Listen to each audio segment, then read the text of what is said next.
நம்மளோட வீடியோக்கு கண்டென்ட் தேடுறப்போ இந்த ஒரு கோட்ஸை படித்தேன். இந்த 7 கோட்ஸுமே அப்படி படித்த உடனே ஒரு ஃபயர் ஆகிடுச்சு. கண்டிப்பாக இந்த 7 கோட்ஸும் ஏதாச்சும் ஒரு விஷயம் உங்களுக்குள்ளே பண்ணும். ஸோ வீடியோ ஸ்கிப் பண்ணாமல் ஃபுல்லாக பாருங்கள். வாங்க கதைகளத்திற்கு போகலாம். வணக்கம் நண்பர்களே, நான் உங்கள் ஆர்டிஎஸ்.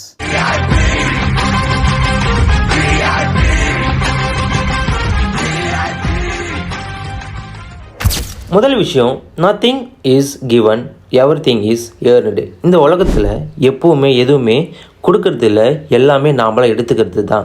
எஸ், உங்களோட வெற்றியாக இருந்தாலும் சரி, தோல்வியாக இருந்தாலும் சரி, லைஃப்பில் உங்களுக்கு தேவையான எந்த ஒரு விஷயமா இருந்தாலும் நீங்கள் தான் ஏர்ன் பண்ணி ஆகணும். ஸோ அதுக்காக நீங்கள் முயற்சி பண்ணால் மட்டும்தான் உங்களால் அடுத்த கட்டத்துக்கு போக முடியும். முடிஞ்ச அளவுக்கு நீங்கள் ஏர்ன் பண்ணுறதுக்கு தயாராகிடுங்க. அப்படி இல்லைன்னா இப்போவே அதுக்கான விஷயங்களை தொடங்கிடுங்க. ரெண்டாவது விஷயம், த கம்பேக் இஸ் பர்சனல். எஸ், உங்களோட கம்பேக்ன்றது நீங்கள் மற்றவங்களுக்கு வெளிப்படுத்த வேண்டிய விஷயம் கிடையவே கிடையாது.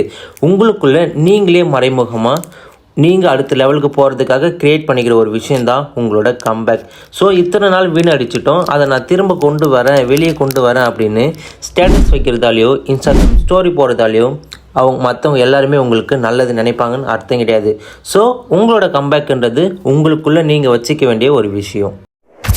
மூன்றாவது விஷயம், fight for it or don't cry for it. Yes, உங்களுக்கு ஏற்படுற பல பிரச்சனைகளை நீங்கள் எதிர்கொண்டு தான் ஆகணும். பட் அதுக்காக உட்காந்து அழுதுட்டு இருந்தால் அந்த ஒரு பிரச்சனை அங்கேயே தான் இருக்கும். பிகாஸ் ஃபைட் பண்ணுறதால அதுக்கான சொல்யூஷன்ஸோ இல்லை அந்த ப்ராப்ளத்துலேருந்து வெளியே வரதுக்கான நிறையவே சான்சஸ் உங்ககிட்ட நிறையவே இருக்கும். பட் எல்லாருமே அந்த டைமில் ரொம்பவும் ஃபால் டவுன் ஆகிட்டு அதுக்காக உட்காந்து அழுதுட்டு இருப்போம். அது எப்படிப்பட்ட சுச்சுவேஷன் இருந்தாலும் சரி, சொல்கிறது ஈஸியாக இருந்தாலும் பட் அந்த ஒரு விஷயத்தை நம்ம ஃபைட் பண்ணி தான் ஆகணும், அந்த ஒரு விஷயத்தை எதிர்கொண்டு தான் ஆகணும். ஸோ அந்த ஒரு மைண்ட் செட்டுக்கு நீங்கள் சீக்கிரமாகவே வந்துடுங்க. நாலாவது விஷயம், never forget who you are. Yes, உங்களோட வெயிட்டு உங்களோட கெத்துன்றது உங்களுக்கு தான் தெரியும். எஸ், அது என்றைக்கும் எப்பவும் மறக்காதீங்க. அடுத்தவனுக்கும் நமக்கும் பல விஷயங்கள் வித்தியாசம் இருக்கலாம். அடுத்தவன் ஒரு விஷயத்தில் ஹெட்டாக இருந்தால் நமக்கான பல விஷயங்கள ஹெட்டாக இருக்கலாம். ஸோ நீங்கள் யாருன்னு எப்பவுமே மறக்காதீங்க. உங்களோட வெயிட் என்ன, உங்களோட கெத்து என்ன, உங்களுக்கு என்ன தெரியுன்றதை நீங்கள் என்றைக்கும் நினச்சி பார்த்துக்கிட்டே இருங்க.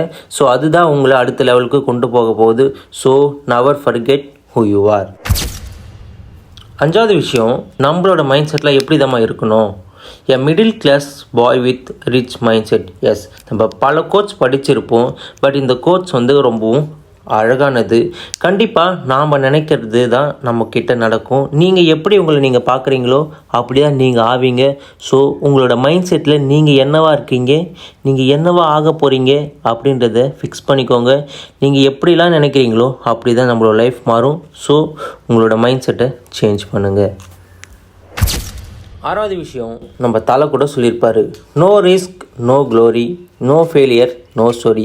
இங்கே நீங்கள் ரிஸ்க் எடுக்கலைன்னா உங்களுக்கான கதை உருவாக போகிறதே கிடையாது. நீங்களும் ஒரு ரொட்டேஷனான லைஃப்பில் தான் வாழ்ந்துட்டு இருக்கீங்க அப்படின்னா கண்டிப்பாக அது ஒரு நார்மல் ஸ்டோரியாக தான் இருக்கும். பட் நீங்கள் ரிஸ்க் எடுத்து அதில் தோற்று அப்படி ஒரு சரித்திரம் படித்தா மட்டும்தான் உங்களோட லைஃப் அடுத்த கட்டத்துக்கு மூவ் ஆகும். உங்களுக்கான ஒரு செம்ம ஸ்டோரி ஒன்று க்ரியேட் ஆகும்.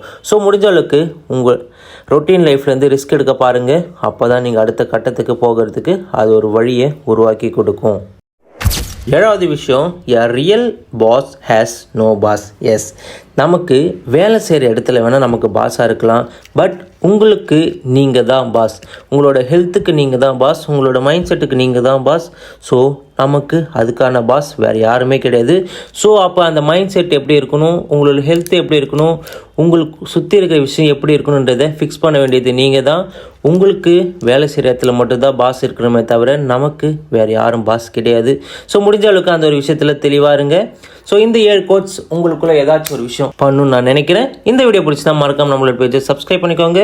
மீண்டும் அடுத்த ஒரு அருமையான கதைகளத்தில் உங்களை பார்க்குறேன். ஆர்டிஎஸ்.